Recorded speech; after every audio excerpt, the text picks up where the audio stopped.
Clarity is the thing that makes everything else easier. Most people think they need more motivation. I just need to get inspired. I just need to feel ready. I just need that spark. But motivation is like weather. It changes. It's unpredictable. Some days it's sunny and you feel like you can accomplish anything. Other days it's cloudy and heavy, and even small tasks feel like mountains. If your entire productivity depends on motivation, you'll always be waiting for the perfect moment. And the perfect moment is never coming. What you need instead is clarity. Clarity means knowing exactly what you're doing and exactly why you're doing it. Not a blurry idea, not a general direction. I mean precise. When your mind knows the target, it naturally moves toward it. It doesn't have to fight itself. It doesn't have to negotiate. It just goes. But when things are vague, your brain resists because it doesn't know where to start. That's why so many people say, I want to get my life together, but nothing changes. That sentence is cloudy. There's no shape to it, no steps, no definition. Your brain cannot act on fog. So the first step to getting things done is to get specific. Not, I want to work out more. Instead, I'm going to walk for 20 minutes after breakfast, Monday to Friday. Not, I need to study hard.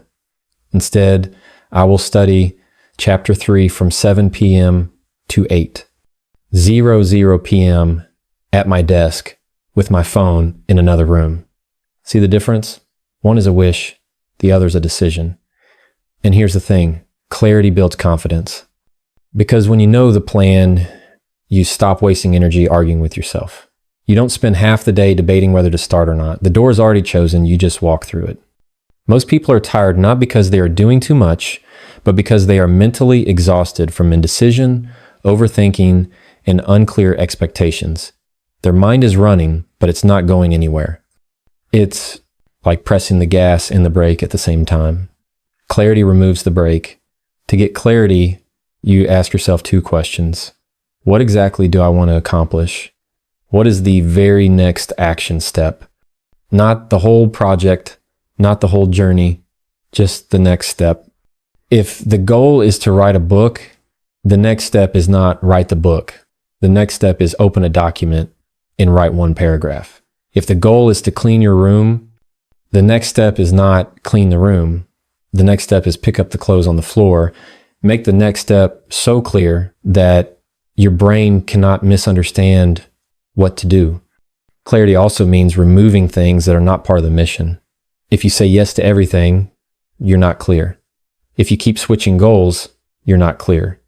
If you're trying to impress everyone, you're not clear. Clarity requires honesty. It requires telling yourself the truth about what actually matters to you. Not what looks good, not what other people expect, not what feels comfortable. You can want anything, but you can't have everything at the same time. Focus is choosing, progress is choosing, peace is choosing. The moment you define the target, your energy stops scattering. It starts aiming. Clarity is the foundation. Motivation may or may not show up, but clarity stays. Clarity carries you through the days when you don't feel like doing anything. Because when the path is defined, momentum begins to build. And once momentum starts, motivation catches up afterward, not the other way around. The reason most people feel overwhelmed is because they're trying to do something too big all at once. They look at a goal and it feels heavy. It feels complicated. It feels like it's going to take so much time and effort that the brain says, let's do it later. Not because the person is lazy, but because the task is shaped in a way the mind can't easily process. The brain loves clarity and simplicity. When something feels too large, too vague, or too uncertain, the brain shuts down and chooses distraction. That's why you can want something deeply, but still find yourself scrolling, avoiding, or delaying. The task is too big in your mind. So the key is to break every big goal into micro tasks. Microtasks are the smallest possible actions you can take, actions that are so small they don't require motivation to start. Instead of build a business, the next step is write down 5 possible product ideas. Instead of get fit, the next step is fill a bottle of water and drink it. Instead of clean the whole house, the next step is fold 5 shirts. When you make things small, your brain stops resisting. It says, oh, I can do that. And once you start, you tend to keep going. Starting is always the hardest part. Microtasks remove that friction. This is not about lowering your standards. It's about understanding how the human mind works. We are not designed to leap. We are designed to step. One step repeated turns into distance. One small improvement a day turns into transformation. But when we expect ourselves to leap every time, we end up doing nothing. Perfection kills progress more than failure ever will. You don't need intensity, you need consistency. Think of it like brushing your teeth. You don't brush your teeth for an hour once a week. You brush them for 2 minutes every day. Small, repeated action creates real results. Goals are the same way. People give up because they expect progress to feel dramatic. But real progress is quiet, unexciting, ordinary, the kind no one else sees. The success shows up later. If you say to yourself, I need to write a 20-page report, your mind is already tired before you start. But if you say, I'll write for 7 minutes, there's no mental fight. 7 minutes is nothing. But 7 minutes done every day, that's a finished report before you even realize you were working on it. When you shrink the task, you shrink the fear. Breaking tasks down also gives you quick wins. And quick wins build momentum. Momentum builds confidence. Confidence builds identity. Eventually, you stop being someone who tries to be productive and you become someone who is productive. Identity is built through repetition. What you do repeatedly becomes who you are. Not once, repeatedly. And here's the part that people miss. Microtasks teach discipline without force. Discipline isn't about pushing yourself hard. Discipline is about removing friction so the action becomes natural. You don't have to fight your mind. You guide it. You shape the task to fit the moment. When something is small, it doesn't feel threatening. So the mind says, yes. If you ever feel stuck, don't try to work harder. Just ask yourself one question. What is the smallest step I can take right now? Not the best step, not the perfect step, the smallest one, the one that's easy to start. You'll be surprised how often that one small step leads to the next and the next and the next. Progress is not made in leaps. It's made in inches. But inches done daily will outrun miles done occasionally. Every time. Your environment is one of the biggest forces shaping your behavior, and most people never realize it. They think their progress is about willpower. They think if they were just stronger or more motivated, they would stay focused. But the truth is, you don't rise to the level of your motivation. You fall to the level of your environment. If your environment is full of distractions, your attention will be scattered. If your environment is built for focus, your mind will naturally settle into work. You don't have to fight yourself. The environment does the work for you. Look at your phone. It's probably within reach right now. Notifications, endless scroll apps, messages. That thing is designed to break your attention.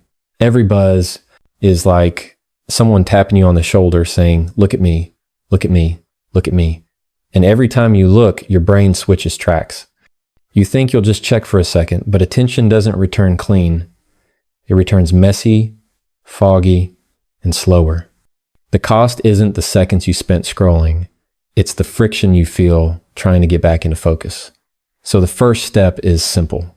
Remove the invitation. Put your phone in a different room. Turn off notifications.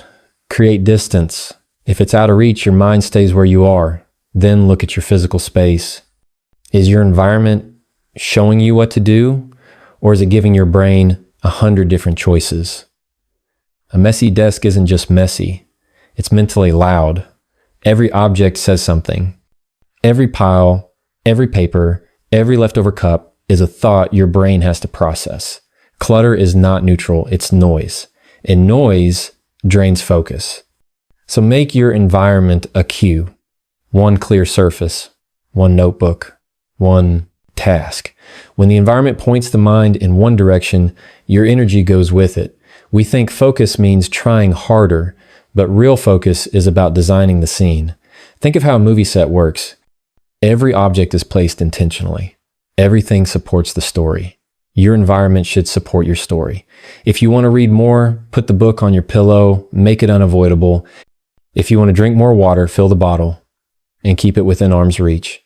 If you want to pray, meditate, journal, create a spot for it. Same chair, same corner, same time. Habits grow fastest when they have a home. Another shift. Stop working in the same place. You relax. The brain forms associations. If your bed is where you scroll, watch, and sleep, your brain won't switch into focus mode there. Your mind follows context. So create different zones. Even if your space is small, you can create zones with intention. One chair for work, one corner for rest, one table for meals. When your brain knows the environment, it knows the role you're stepping into. People think discipline is this intense, chest-beating effort, but the most disciplined people understand something quiet and simple. Make the desired action the easy action. Don't rely on motivation. Rely on design. If you want to stay focused, make distractions harder to access and the task easier to begin. That's the whole game. Not pushing yourself harder, not feeling guilty, not trying to become some productivity machine, just shaping your environment so the desired behavior flows naturally. You don't have to force yourself to be someone you're not. You just have to support who you're becoming. Change the setup and your habits will follow. Change your environment and your life begins to match. Most people live inside a to-do list that never ends. They write things down, they check things off, and somehow the list is even longer the next day. It becomes this quiet pressure in the mind, a never-ending reminder of everything you haven't done yet. And the problem isn't that you're not trying. The problem is that a to-do list doesn't tell your brain when something is happening. It only tells you what needs to happen.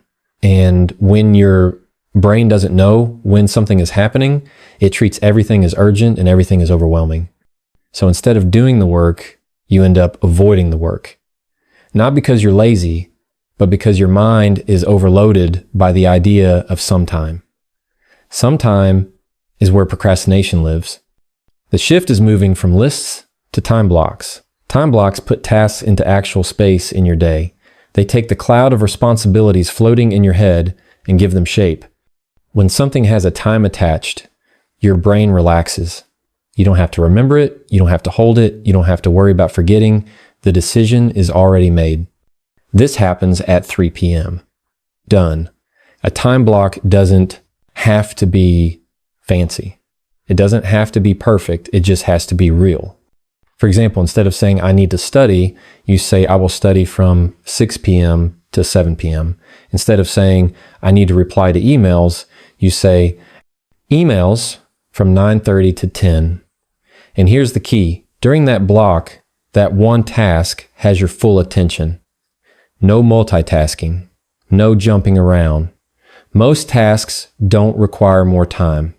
They require uninterrupted time. Distraction is expensive. Not in minutes, but in momentum. When you switch tasks, even for a few seconds, your brain has to rebuild the concentration you had before. That rebuilding takes energy. That's why a task that could take 20 minutes ends up taking 2 hours. You didn't need more time, you needed fewer interruptions, so you create containers for your work. You give each task a home. Whether it's 10 minutes or an hour, the size doesn't matter. What matters is the boundary. And boundaries aren't restrictive. They're freeing, they protect your focus, they protect your peace. They tell your mind, you don't have to do everything right now, just this. And when your mind has one thing to do, it can actually show up for it. You can also stack time blocks to match your natural energy. If your focus is strongest in the morning, schedule your deep work then. If your mind is lighter and slower in the evening, put smaller, simpler tasks there. Productivity isn't about forcing yourself to be intense all day. It's about using your energy wisely. You're not a robot. You have rhythms. Honor them. And here's something important. Time blocks are flexible, not fragile. If something interrupts your schedule, you don't fail the day. You just move the block. The plan bends, but it doesn't break. The schedule serves you, not the other way around. You don't get more done by trying to remember everything. You get more done by deciding when everything happens. A to-do list says, work exists. A time block says, work happens here. When your days have shape, your mind has space. And space creates calm. Calm creates focus. Focus creates progress. And progress, real steady progress, is what productivity actually feels like. Not frantic, not rushed, just clear, just intentional, just one thing at its time. Most people talk about productivity like it's a grind, like it's about squeezing every second, pushing harder, sleeping less, forcing your mind to keep going even when it's tired. But that's not productivity, that's burnout, wearing motivational clothing. Real productivity isn't about going faster. It's about managing your energy, because your energy is the real currency. Time matters, yes, but time is useless without the energy to use it well. You've had days where you had hours free, but you got nothing done. And you've had days where you had 20 minutes and got a whole task finished. The difference wasn't the time. It was the energy. People think they can think their way into better focus, but your brain is part of your body. When the body is drained, the mind can't concentrate. When the body is tense, the mind gets foggy. When you're overwhelmed, anxious, underslept, or overstimulated, your productivity drops not because you don't care enough, but because your system is out of fuel. You can't pour from an empty cup. So the real work is to protect your energy like it matters, because it does. This means rest is not laziness. Breaks are not failure. Sleep is not optional. Silence is not wasted time. The people who are consistently productive aren't the ones who push the hardest. They're the ones who recover the best. They know how to recharge. There are different types of energy you need to protect. Your mental energy, which drains from decision-making, planning, worrying, overthinking. That's why routines help. They reduce decisions. If you already know what time you wake up, what you eat in the morning, when you start your work, you save mental fuel. Your emotional energy, which drains from dealing with conflict, comparison, drama, negativity, or pretending to be okay when you're not. This is why boundaries matter. Saying no is not selfish. It's necessary. Every yes costs you something. Your physical energy, which drains from lack of sleep, poor nutrition, no movement, and stress. You don't need to become a fitness expert or meal prep every meal. Just sleep a little earlier. Drink water. Move your body. Not to look a certain way, but to function. Your spiritual or inner energy, the part of you that needs purpose, peace, and quiet. This is the part most people ignore. The constant noise, scrolling, stimulation, it exhausts your inner world. Your mind needs stillness the same way your lungs need air. Even 5 minutes of silence can reset your system. Protecting your energy also means letting go of the idea that you have to be available all the time. You don't. You are allowed to put your phone on silent. You are allowed to step away. You are allowed to stop responding instantly. Constant availability is the fastest path to constant exhaustion. Another piece of this is pacing. You're not supposed to operate at your maximum every day. Life has seasons. Some days are high output. Some days are maintenance. Some days are rest. You don't judge a year by a single day, and you shouldn't judge yourself that way either. You don't have to earn rest. You need rest to perform. If a phone battery hits 1%, no one yells at it. You plug it in. You don't say, "Why aren't you working harder?" You understand it needs to recharge. You are the same. The goal is not to push yourself until you break and then try to rebuild. The goal is to understand your capacity and work with it, not against it. When your energy is protected, your focus becomes easier. Your work feels lighter. Your thoughts become clearer. And productivity stops being a battle. It becomes a rhythm. Protect your energy, and your productivity will follow.